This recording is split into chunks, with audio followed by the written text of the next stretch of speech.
బాపట్ల శ్రీ మహర్షి ఆశ్రమం గోశాలలో శ్రీ సంపత్ గణపతి పరివార్ ఆధ్వర్యంలో 27వ వార్షికోత్సవ మహాసభల సందర్భంగా 5 రోజుల పాటు హోమాలు జరుగుతాయని నిర్వాహకుడు బాబు నాగేంద్ర తెలిపారు. మొదటి రోజు లక్ష్మీ గణపతి హోమం, మహాకలశ స్థాపన, రక్షాబంధనం, గోపూజ అనంతరం అన్నప్రసాద వితరణ నిర్వహిస్తామని అన్నారు.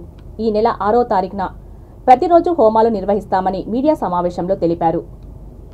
హోమం అనంతరం అన్నప్రసాద వితరణ ఉంటుందని అన్నారు. ఈ కార్యక్రమంలో మలిశెట్టి భ్రమరాంబ, కొట్ర శ్రీనివాసరావు, శ్రీదేవి, పద్మ, ఉషారాణి, సామ్రాదేవి, కన్నెగంటి సత్యనారాయణ, భాగ్యలక్ష్మి, నాగమణి, రవివర్మ తదితరులు పాల్గొన్నారు.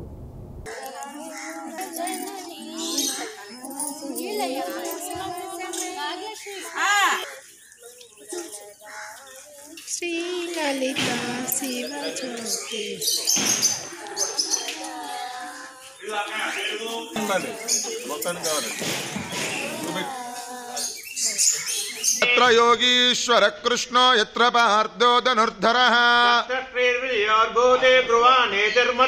सुदे सकल कल्याण भाजनम यत्र जायते अस्तु लंबोदराय एकदंताय विघ्न विनाशिने शिवसुधाय श्रीवरदाभयमूर्त महालक्ष्मी नमो नमः स्वाहा। ओम श्रीं ह्रीं श्रीं कमले कमलालये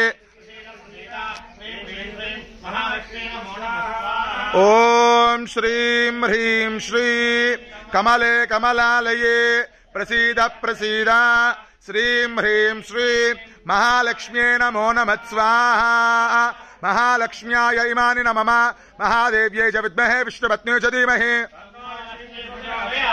महादेव्यै च विद्महे विष्णुपत्न्यै च धीमहि। मानसा देवी नरत्वं देवत्वं नगवनमृगत्वं अशकत पशुत्वं कीटत्वं भवतु विहगत्वादिजननं सदा तपादाब्ज परमानन्दलहरि विहारासक्तं चेद्रुदयमहकिन्ते नवपुष।